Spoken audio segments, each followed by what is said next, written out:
നമസ്കാരം കൂട്ടുകാരെ. ഇന്ന് നമുക്ക് കേര മുളകിട്ടത് കേരക്കറി എങ്ങനെ ഉണ്ടാക്കുമെന്ന് നോക്കാം.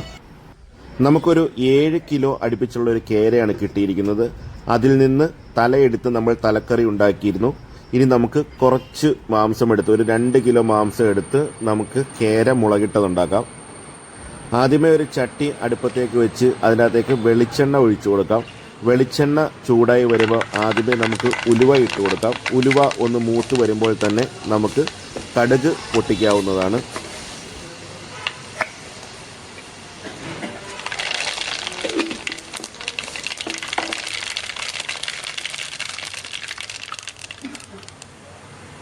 ഇനി ഇതിൻ്റെ അകത്തേക്ക് ചെറിയ ഉള്ളി അരിഞ്ഞതിട്ട് കൊടുക്കാം.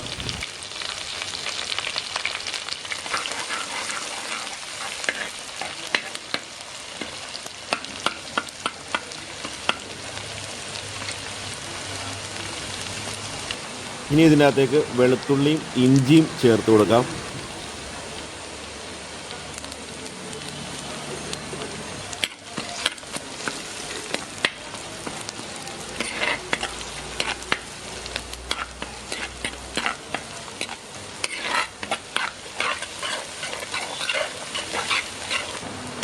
ഇനി ഇതിൻ്റെ അകത്തേക്ക് പച്ചമുളകും കറിവേപ്പിലയും ചേർത്ത് കൊടുക്കാം. എരിവിന് വേണ്ടിയിട്ട് ഞാൻ ഉണ്ട പച്ചമുളകാണ് ചേർത്ത് കൊടുത്തിരിക്കുന്നത്.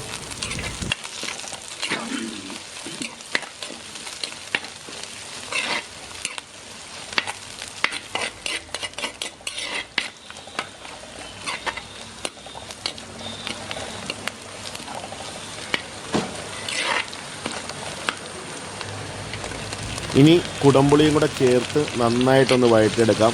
കുടംപുളി ഇങ്ങനെ വഴറ്റുമ്പോൾ പുളി നല്ലപോലെ കറിയിലേക്ക് അങ്ങോട്ട് ഇറങ്ങും. അതിന് വേണ്ടിയിട്ടാണ് നമ്മൾ കുടംപുളി ഇതേ കൂട്ട് വഴറ്റിയെടുക്കുന്നത്.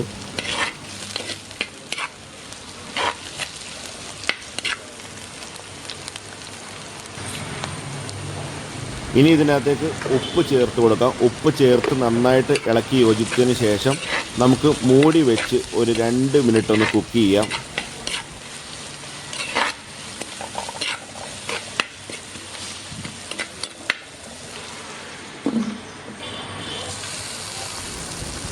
ഉള്ളിയെല്ലാം നന്നായിട്ട് വഴന്ന് വന്നിട്ടുണ്ട്.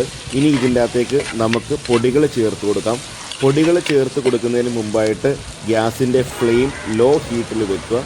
ആദ്യമേ തന്നെ നമുക്ക് മഞ്ഞൾപ്പൊടി ചേർത്ത് കൊടുക്കാം. ഒരു 1/2 ടീസ്പൂൺ മഞ്ഞൾപ്പൊടിയാണ് ചേർത്ത് കൊടുത്തത്. അതിൻ്റെ കൂടെ തന്നെ നമുക്ക് മല്ലിപ്പൊടിയും ചേർത്ത് കൊടുക്കാം. 1 ടേബിൾ സ്പൂൺ മല്ലിപ്പൊടിയാണ് നമ്മൾ ചേർത്ത് കൊടുത്തിരിക്കുന്നത്.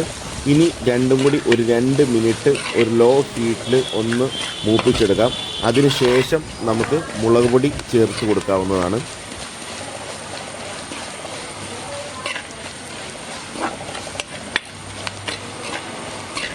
ഇനി നമുക്ക് മുളക് പൊടി ചേർത്ത് കൊടുക്കാം. ഞാനിവിടെ 4.5 ടേബിൾ സ്പൂൺ മുളക് പൊടിയാണ് ചേർക്കുന്നത്. കഴിഞ്ഞ ദിവസം എൻ്റെ ഒരു സബ്സ്ക്രൈബർ ഒരു വീഡിയോയുടെ താഴെ ചോദിച്ചിരുന്നു എന്ത് മുളക് പൊടിയാണ് യൂസ് ചെയ്യുന്നത്, അതായത് പാണ്ടിമുളകാണോ കാശ്മീരി മുളക് പൊടിയാണോ എന്നാണ് ചോദിച്ചത്. ഞാനിവിടെ രണ്ടും കൂടി ചേർത്താണ് പൊടിക്കുന്നത്. 1:1 റേഷ്യോ. 1 കിലോ പാണ്ടിമുളകിന് 1 കിലോ കാശ്മീരി മുളക്. ഇത് നമ്മൾ കടയിൽ നിന്ന് മേടിച്ച് വീട്ടിൽ കൊണ്ടുവന്ന് കഴുകി ഉണക്കി പൊടിക്കുകയാണ്. അതല്ലാണ്ട് ഞാൻ മുളക് പൊടിയായിട്ടല്ല മേടിക്കുന്നത്, മുളകായിട്ടാണ് മേടിക്കുന്നത്. മുളക് വീട്ടിൽ കൊണ്ടുവന്ന് കഴുകി ഉണക്കി പൊടിച്ചാണ് എടുക്കുന്നത്. അപ്പോൾ ഇത് രണ്ടും കൂടെ മിക്സ് ചെയ്യുമ്പോൾ കറിക്ക് അത്യാവശ്യം നല്ല എരിവും ഉണ്ടാവും, കാണാനായിട്ട് നല്ല റെഡിഷ് നിറവും കിട്ടും. 1/2 ടീസ്പൂൺ വറുത്ത് പൊടിച്ച പെരിഞ്ജീരകപ്പൊടി ചേർത്ത് കൊടുത്തിട്ടുണ്ട്. പൊടികളുടെ എല്ലാം പച്ചമണം മാറി. ഇനി ഇതിനകത്തേക്ക് വെള്ളം ചേർത്ത് കൊടുക്കാം. ആദ്യമേ കുറച്ച് വെള്ളം ചേർത്ത് നന്നായിട്ട് ഇതൊന്ന് മിക്സ് ചെയ്യുക. അതിനുശേഷം നമ്മൾ കുടംപുളി കുതിർത്ത് വെച്ചിരുന്ന വെള്ളമുണ്ട്, ആ വെള്ളവും പോരായ്മയുള്ള വെള്ളവും കൂടെ ഇതിനകത്തേക്ക് ഒഴിച്ചു കൊടുത്ത് മൂടി വെച്ച് നന്നായിട്ടൊന്ന് തിളപ്പിച്ചെടുക്കാം. അതിനുശേഷം വെട്ടി കഴുകി പീസാക്കി വെച്ചിരിക്കുന്ന കേരമീൻ ഇതിനകത്തേക്ക് ഇട്ട് കൊടുക്കാവുന്നതാണ്. ഒരുപാട് വെള്ളമൊന്നും ഇതിനകത്തേക്ക് ഒഴിക്കേണ്ട, കാരണം മീൻ ഇടുമ്പോൾ തന്നെ മീനിൽ നിന്ന് കുറച്ച് വെള്ളം ഇറങ്ങുന്നതാണ്.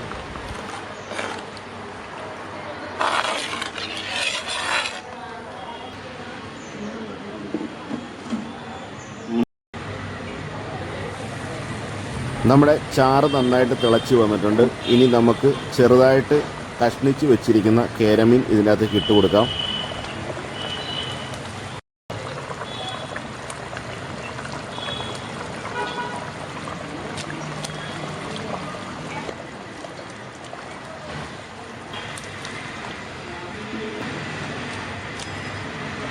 മീനെല്ലാം ചേർത്ത് കഴിഞ്ഞതിന് ശേഷം ചട്ടി നന്നായിട്ട് കറക്കി ഇത് ഈ മസാലയിലേക്ക് മീനിനെ നന്നായിട്ട് യോജിപ്പിക്കുക.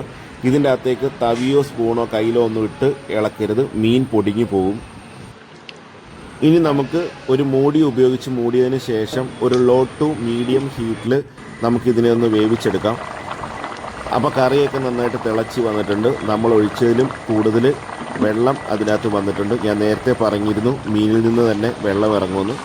അപ്പോൾ ഇനി നമുക്ക് ഒന്നുകൂടി ചട്ടി കറക്കി ഇതെല്ലാം ഒന്ന് യോജിപ്പിക്കാം. ഈ സമയത്ത് നമുക്കിതിൻ്റെ ഉപ്പോ പുളിയൊക്കെ നോക്കാം. ഉപ്പോ പുളി എന്തെങ്കിലും കുറവുണ്ടെന്നുണ്ടെങ്കിൽ നമുക്ക് ഈ സമയം ആഡ് ചെയ്ത് കൊടുക്കാവുന്നതാണ്. ഇനി ഈ മീൻകറി മൂടി വെച്ച് വേവിക്കേണ്ട ആവശ്യമില്ല. മീനൊക്കെ വെന്തിട്ടുണ്ട്. ഇനി നമുക്കിതിൻ്റെ ചാറൊന്ന് വറ്റിച്ചെടുക്കാം. മീൻകറിയുടെ ഫ്ലെയിം ലോ ഹീറ്റിൽ വെക്കുക. എന്നിട്ട് പതുക്കെ സമയമെടുത്ത് ഇതിൻ്റെ ചാറ് വറ്റിച്ചെടുക്കുക. സ്ലോ കുക്കിംഗ് ആണ്. നമുക്ക് മീൻകറി ആണെങ്കിലും നമ്മുടെ മീറ്റ് വിഭവങ്ങളാണെങ്കിലും സ്ലോ കുക്കിങ്ങിന് ഒരു പ്രത്യേക ടേസ്റ്റാണ്. അതുകൊണ്ട് ഫ്ലെയിം വളരെ ലോയിൽ വെക്കുക.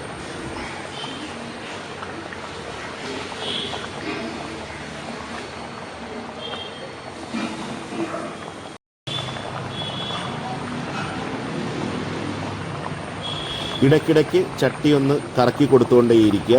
ഫ്ലെയിം ലോയിൽ സെറ്റ് ചെയ്യുക. അതാകുമ്പം അടിക്ക് പിടിക്കുമെന്നൊരു ടെൻഷൻ വേണ്ട. എന്നാലും ഇടയ്ക്കിടയ്ക്ക് ഇതേ കൂട്ട് ഒന്ന് കറക്കി കൊടുത്തുകൊണ്ടേയിരിക്കണം.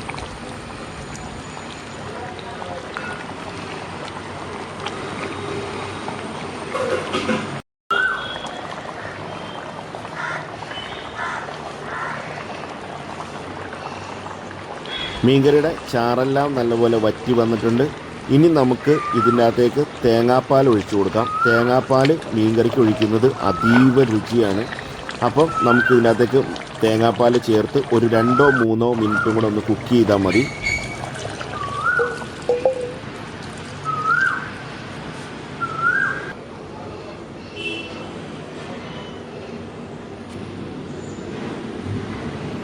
തേങ്ങാപ്പാലൊക്കെ ചേർത്ത് കൊടുത്തതിന് ശേഷം ചട്ടി നന്നായിട്ട് കറക്കി നമ്മൾ മിക്സ് ചെയ്തിട്ടുണ്ട്. ഇനി നമുക്ക് ഒരു 2-3 മിനിറ്റ് ഇതൊന്ന് ചെറിയ ഫ്ലെയിമിലിട്ടൊന്ന് കുക്ക് ചെയ്യാം. മീൻകറിക്ക് ഒന്നുകൂടി രുചി വർദ്ധിക്കുന്നതിന് വേണ്ടി നമുക്കിതിൻ്റെ അകത്തേക്ക് കുറച്ച് കായപ്പൊടി ചേർത്ത് കൊടുക്കാം. കായപ്പൊടി ചേർത്ത് കൊടുത്തതിന് ശേഷം ചട്ടി നന്നായിട്ട് കറക്കി അങ്ങോട്ട് യോജിപ്പിക്കുക.